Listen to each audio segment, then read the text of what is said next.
So let's just give it the ultimate test. That sounds pretty good.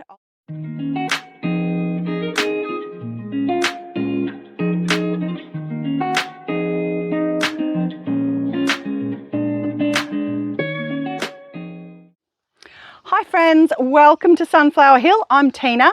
I'm a single mum and I'm homesteading here in Victoria in Southern Australia.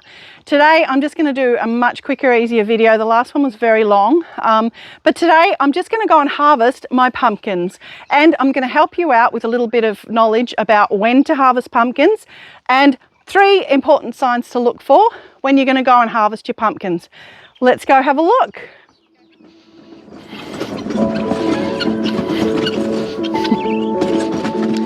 Okay, this year I've grown some weirdo pumpkins. So these ones have turned out orange. They were actually bright yellow for most of the year. Come and have a look because they're really interesting. Closer now. Okay, so there are 3 ways that most people you would use to decide when to pick their pumpkins. The first one is when the vine is still green and growing, which this one is not. I will try and find one that does have a green growing vine, but I meant to film this a few weeks ago and I've had a lot going on, so they've kind of mostly got past that point. Okay, so this pumpkin is a little bit past it, but let's see if we can still see what we're talking about. So you'll see that when you grow pumpkins yourself, you'll see there's these little curly bits, and they are actually for the pumpkin to be able to attach to something to climb. And these little bits here. Okay, so it'll have a little bit like that. So on the actual point where the pumpkin comes from the vine, there'll be little curly tendrils. And when those dry up, then that's your first sign that your pumpkin is ready to go. So that would have been a few weeks ago. The second sign is that the vine itself dies off, and that's what's happened here. The fact that the vine has died off is your cue to pick the pumpkins, because it means that all of the energy from the plant has gone into the pumpkin. They'll be as sweet and ripe as they can possibly be, and the plant has put its energy into making this lovely, great big casing for its seeds for the next generation. So that's another really good way of knowing that your pumpkins are ready to pick, when the plant dies. Don't be stressed by that. That's just what's meant to happen, basically. Okay, and tip number 3 on how to know when a pumpkin is ready to pick is by sound. Okay, that sounds hollow. I'm going to lean down so that my microphone picks it up. All right, if you knock on it and it sounds like knocking on someone's front door, it's nice and hollow. That's ready to pick, because you want the skin to be nice and tough and the inside to have expanded so that there's seeds in there, but there's a hollow bit in the middle. So you want it to sound woody and hollow. So this guy is well and truly ready to go. I'm just going to pick off that, and that's a great looking pumpkin there. So this one is the same variety of pumpkin, and it hasn't formed quite as much. So let's just give it the ultimate test. It's hollow. I think this is probably hard enough to store. Yep. That sounds pretty good. I'll have a crack at storing that. Even though it's not as big, it does seem to have formed properly. So let's store that as well. And then the other pumpkins I've grown that are new to me, and this one's just fallen off because they were actually growing on this trellis. These ones they're just strange. I'm kind of at a loss for what to say about them, but they're very strange. If you've grown these, let me know. They're not the most satisfying flavoured things in the world. I'm not sure if I'll grow them again, but they have grown really well. There's a little slug.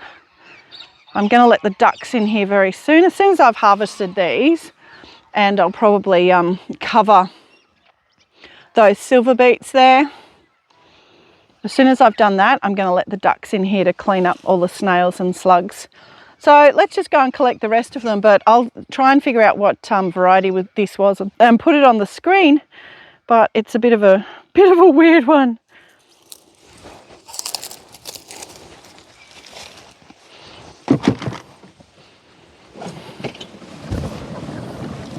this is the tricky thing with this area here.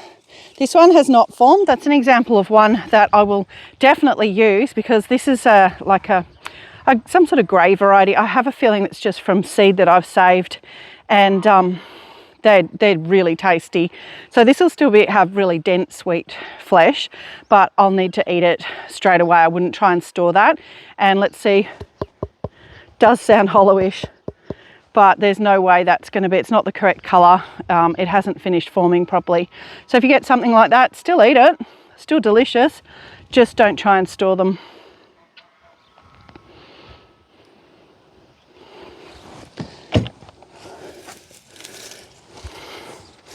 Another small one of those. All of the small ones I'll be eating first, because I don't really fully trust that they have cured properly. There's a lot more pumpkins in here than you'd think when you start finding them. And when the ducks go through here and clean up all the grass, there'll probably be more hiding. Okay, this one is still growing, so I'm actually going to leave that, even though it's May and it should be too cold for this. It's growing, so I'm going to leave it until it can't grow anymore, because I've got plenty that I'm going to eat fresh. This little tree is a seed-grown peach tree from a seed from my friend's daughter. So it should have red peaches, hopefully, if it's bred at all true. But I just popped that in. Oh, when did I put that in? When we were doing all this planting. So if you go back to the planting video where we put all these pumpkins and things in, that's when I put that in. So that's done really well. Another one of these.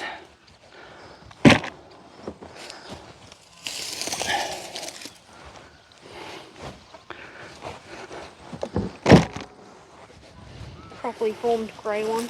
Yeah, that's a properly formed grey one, so that's looking good. I really like these grey ones. They have really good, and this one you can see the plant's not completely dead, but it's well on its way. And let's just listen to it. Sounds good. Slug off, and this vine has still got a bit of life in it, but we'll definitely harvest this one. So that's a good looking one. I'm definitely going to store that. The other thing, the main thing to look for when you're wanting to store pumpkins is that there's no damage to the skin.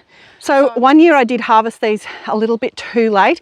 It's just okay now, because we've had a lot of warm for the time of year, like about 20 degrees Celsius, warm, dry days, which is not great because we need more rain, but it is great for the pumpkins.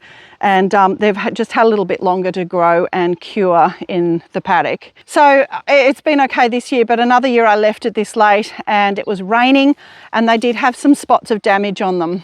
So you don't want that. If you get anything with any kind of damage to the skin, make sure you eat those first or do something with them, dehydrate them, whatever you're going to do. But don't try and store those as whole pumpkins if there's damage to the skin, because the rot gets in and boom, your pumpkin's gone in a couple of days.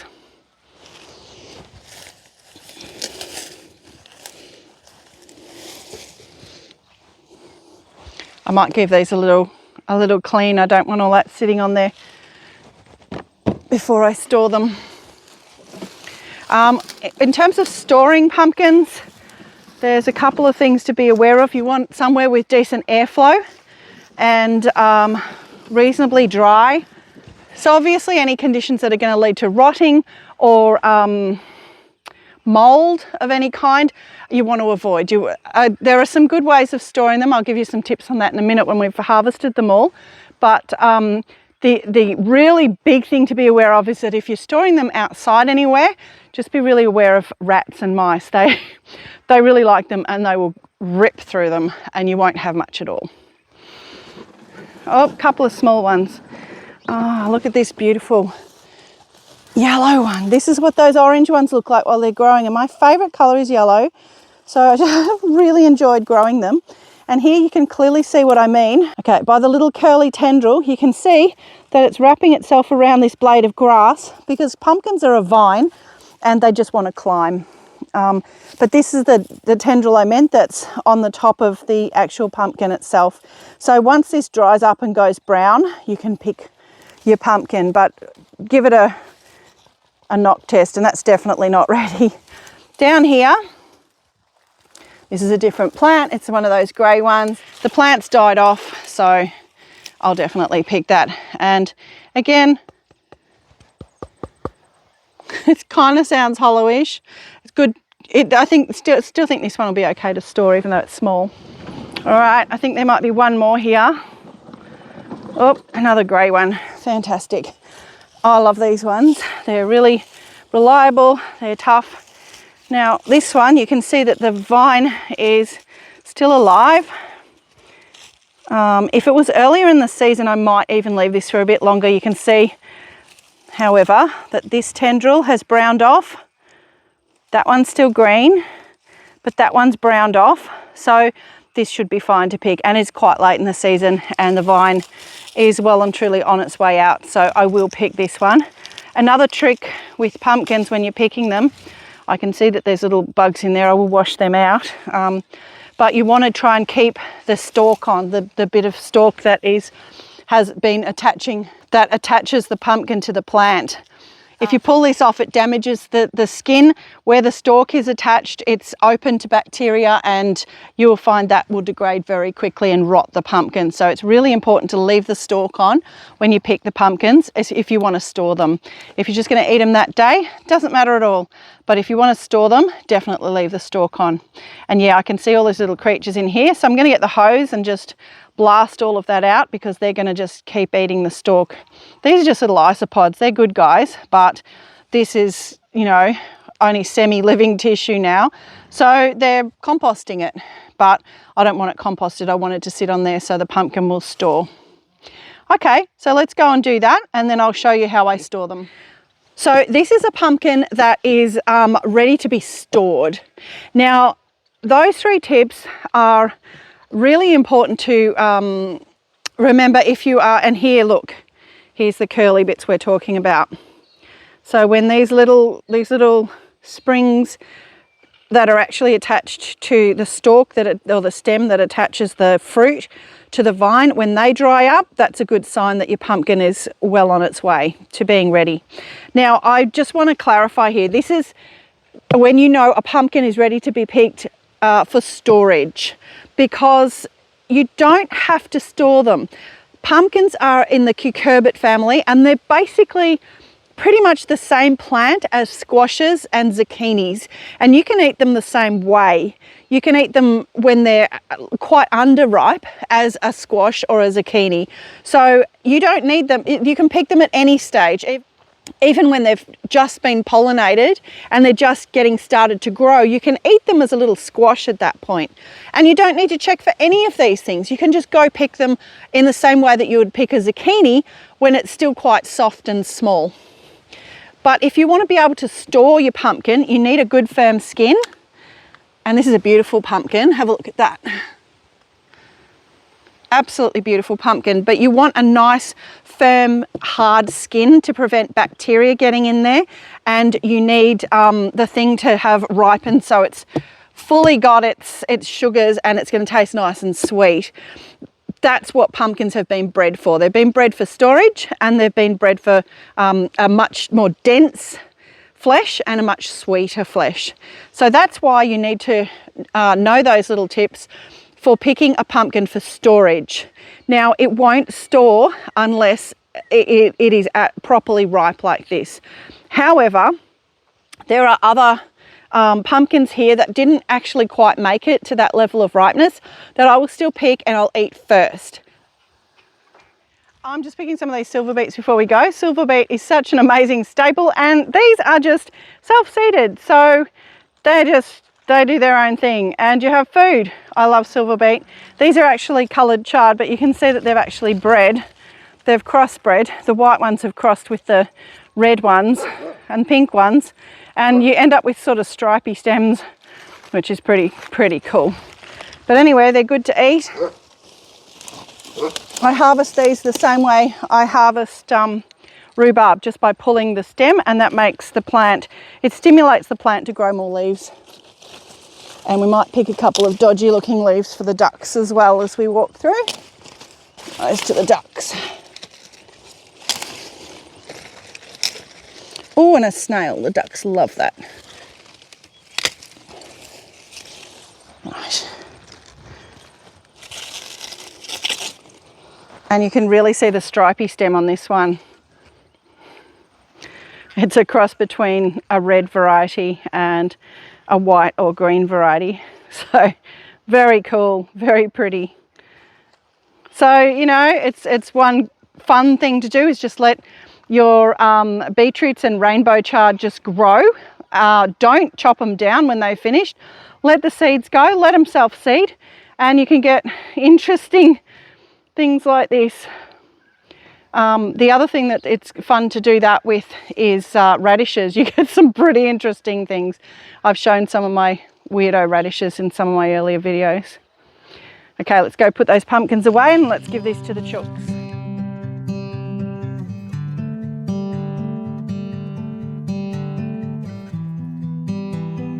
Okay, duckies! Here ducks! Here quackers! And some silver beet. Good, huh? Yum. Yeah, you have some too.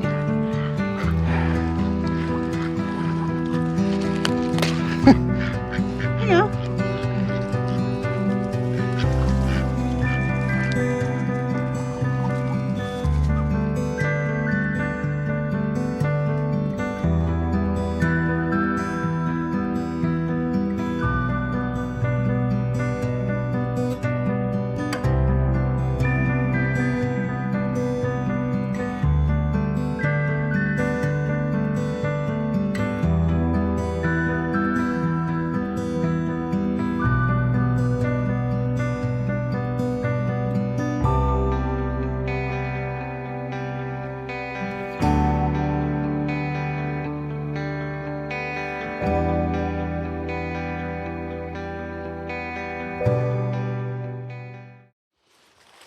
This is the last tree with apples on it. So, oh, little spider.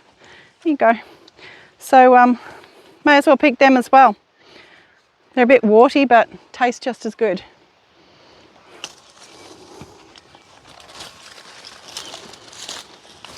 Beautiful. We've had so many apples this year. It's been a really great year for apples. So that's been one absolute bonus. They seem to have enjoyed the dry year. Nobody else has, but the apples have, so that's good.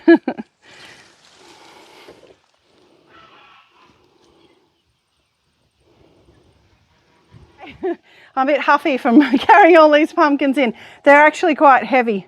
So the trick with storing them, you are meant to cure them for 5 days in the sun before you try and store them.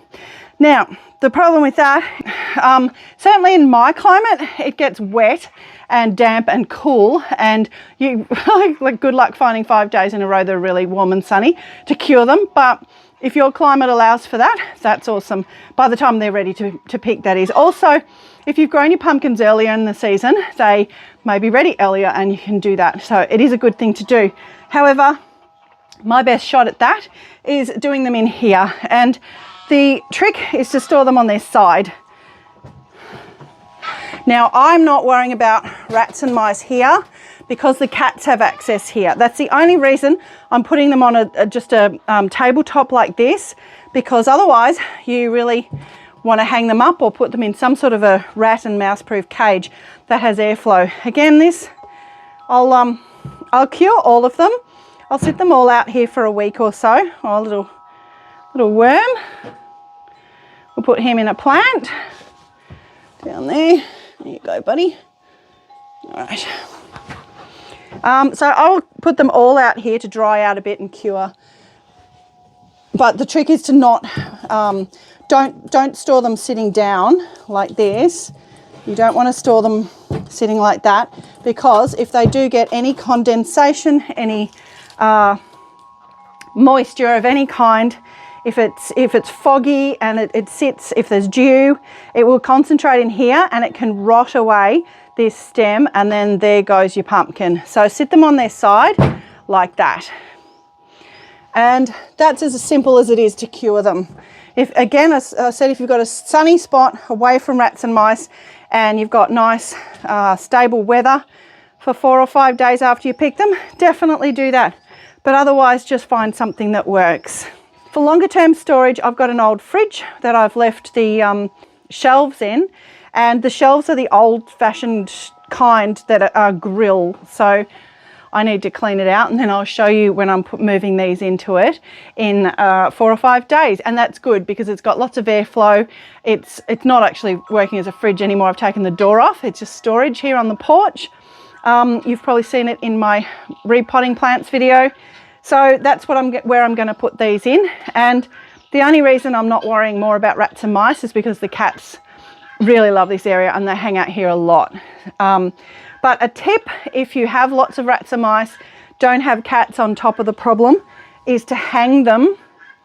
If you get some bird netting, like the bird exclusion netting for trees, and hang it in a little pouch of bird netting, and then hang that from a wire from the rafters of a shed or a carport, anything like that, that will stop the rats and mice. They don't want to climb down that wire.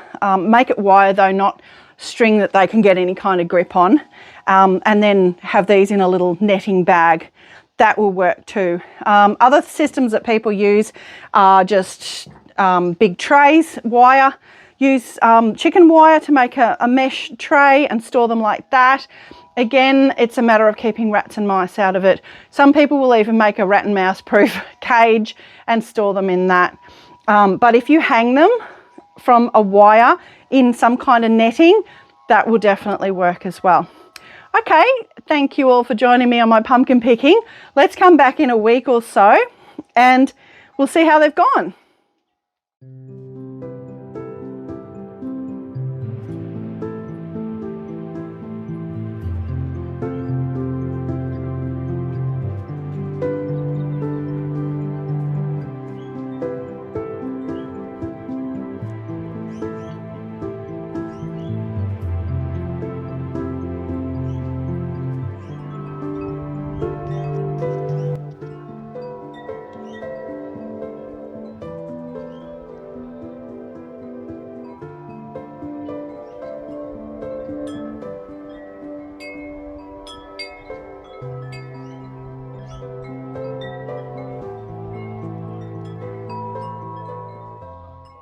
Okay friends, thank you for joining me. It's been a much shorter, quicker, easier video this time. The last one, I'm aware, was very long and very complicated and took me quite a while to get out.